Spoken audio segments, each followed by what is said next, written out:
आज हम पढ़ेंगे ब्रह्म पुराण का अगला अध्याय, जिसका नाम है वर्ण और आश्रमों के धर्म का निरूपण। मुनियों ने कहा, ब्राह्मण, अब हम वर्ण धर्म और आश्रम धर्म का विशेष रूप से वर्णन सुनना चाहते हैं। विप्रवर, अब उसी का वर्णन कीजिए। व्यास जी बोले, द्विजवरों, अब मैं क्रमशः ब्राह्मण, क्षत्रिय, वैश्य और शूद्र इन चारों वर्णों के धर्म का वर्णन करूंगा। तुम लोग एकाग्रचित्त होकर सुनो। ब्राह्मण को सदा दान, दया, तपस्या, देवयज्ञ और स्वाध्याय में तत्पर रहना चाहिए। तर्पण और अग्निहोत्र उसका प्रतिदिन का कार्य होना चाहिए। जीविका के लिए वह अन्य द्विजों का यज्ञ कराए तथा उन्हें पढ़ाए। यज्ञ करने के लिए वह जानबूझकर भी प्रतिग्रह ले सकता है।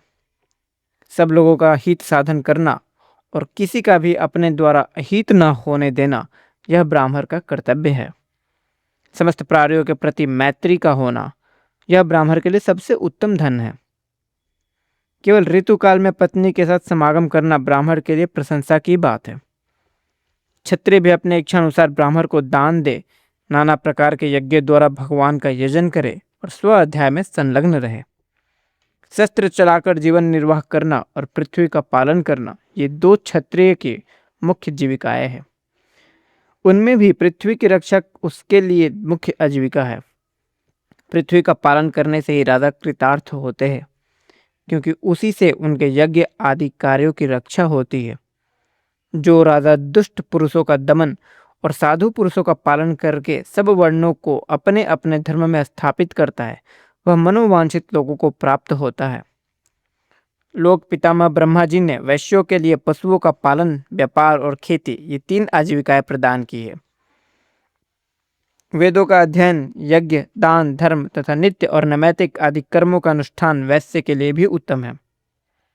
शूद्र द्विजातियों की सेवा का कार्य करे और उसी से अर्थोपार्जन करके अपना जीवन निर्वाह करे, अथवा खरीद बिक्री या शिल्प कर्म के द्वारा धन पैदा करके उससे जीविका चलाए। शूद्र भी दान दे और मंत्रहीन पाक यज्ञ द्वारा यजन करे।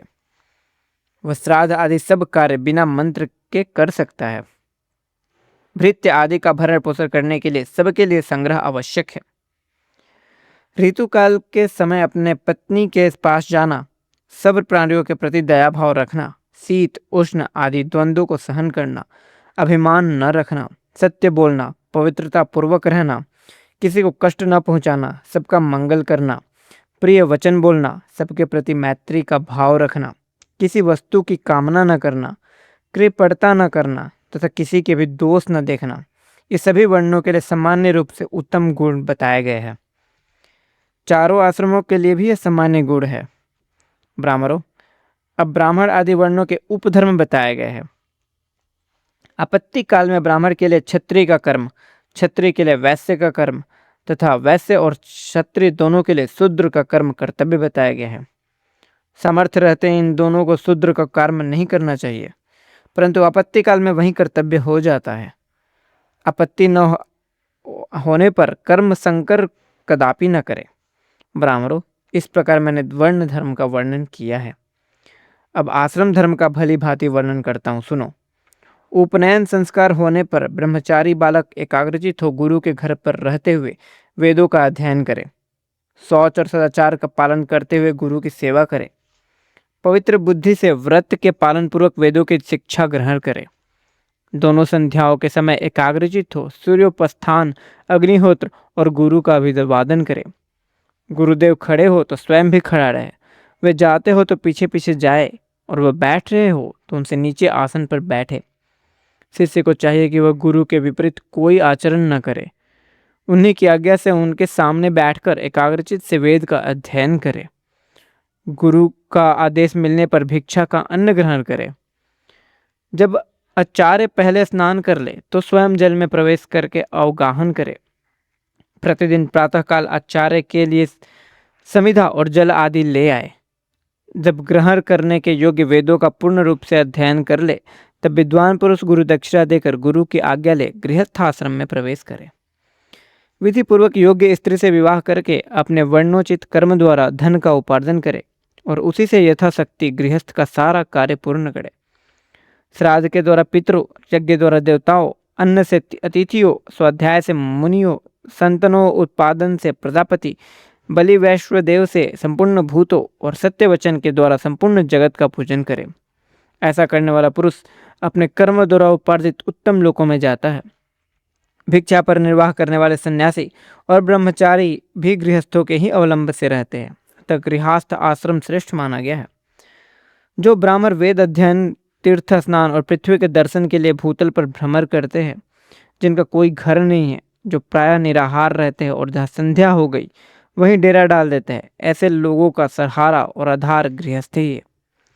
पूर्वोक्त द्विज जब घर पर पधारे तो मधुर वाणी से सदा उनका स्वागत सत्कार करना चाहिए। उन्हें सैया, आसन और भोजन देना चाहिए। जिसके घर से अतिथि निराश होकर लौटता है, वह उसे अपना पाप दे बदले में उसका पुण्य लेकर चल देता है।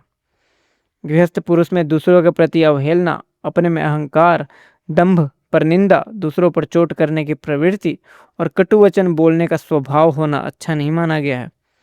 जो गृहस्थ इस प्रकार उत्तम विधि का पालन करता है, वह सब प्रकार के बंधनों से मुक्त हो उत्तम लोकों में जाता है।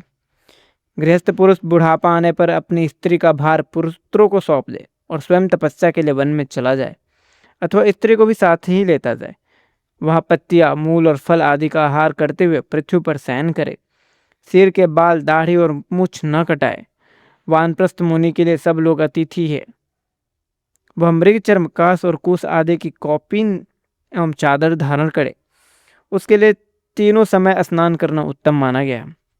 देव पूजन, होम, संपूर्ण अतिथियों का पूजन, भिक्षा और प्राणियों के बलि समर्पण, ये सब बातें वानप्रस्थ के लिए श्रेष्ठ मानी गई है। वह अपने शरीर में जंगली फल आदि के तेल लगा सकता है। उसका मुख्य कर्तव्य है तपस्या, शीत और उष्ण आदि द्वंद्वों को सहन। जो वानप्रस्थ मुनि नियम पूर्वक रहकर पूर्वोक्त रूप से अपने कर्तव्य का पालन करता है, वह अग्नि की भांति अपने सब दोषों को जला देता है और सनातन लोकों को प्राप्त होता है।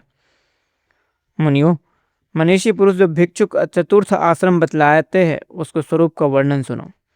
भिक्षु को चाहे कि पुत्र, धन, स्त्री के प्रति स्नेह का त्याग करे और ईर्ष्या रहित होकर चतुर्थ आश्रम में जाए। उसी को संन्यास आश्रम भी कहते हैं। सन्यासी को समस्त त्रैवणिक कर्मों का आरंभ का त्याग करना चाहिए। वह मित्र और शत्रु में समान भाव रखे, सब प्राणियों को मित्र बना रहे। जरायुज और अंडज आदि किसी भी प्राणी के साथ मन, वाणी और क्रिया द्वारा कभी द्रोह न करे। वह सब प्रकार की आसक्तियों को त्याग दे। गांवों में 1 रात और नगर में 5 रात से अधिक न रहे। पशु पक्षी आदि के प्रति न तो उसका राग हो, न द्वेष ही रहे। जीवन निर्वाह के लिए वह उच्च वर्ण वाले मनुष्यों के घर पर भिक्षा के लिए जाए, वह भी ऐसे समय में जबकि रसोई की आग बुझ गई हो और घर के सब लोग खा पी चुके हो। भिक्षा न मिलने पर खेद और मिलने पर हर्ष न माने। भिक्षा उतना ही ले जिससे प्राण यात्रा होती रहे। विषय आसक्ति से वह नितांत दूर रहे। अधिक आदर सत्कार की प्राप्ति को घृणा की दृष्टि से देखे, क्योंकि अधिक आदर सत्कार मिलने पर सन्यासी अन्य बंधनों से मुक्त होने पर भी बंध जाता है। काम, क्रोध, दर्प, लोभ आदि और मोह आदि जितने दोष है, उन सब का त्याग करके सन्यासी ममता रहित हो सर्वत्र विचरता रहे। जो संपूर्ण प्राणियों को अभय दान देकर पृथ्वी पर विचरता रहता है, उस देहाभिमान से मुक्त यति को कहीं भय नहीं होता। जो ब्राह्मण अग्निहोत्र को भावना द्वारा शरीर में स्थापित करके अपने मुख में भिक्षा प्राप्त अन्न रूपी हविष्य डालकर उस शरीरस्थ अग्नि को आहुति देता है, वह संचित अग्नि के द्वारा उत्तम लोकों में जाता है। जो द्विज पवित्र एवं संयत बुद्धि से युक्त हो, शास्त्रोक्त विधि से मोक्ष आश्रम का पालन करता है, वह बिना ईंधन की प्रज्वलित अग्नि के सदृश शांत तेजों में ब्रह्मलोक में जाता है। बोलिए भगवान श्री कृष्ण की जय।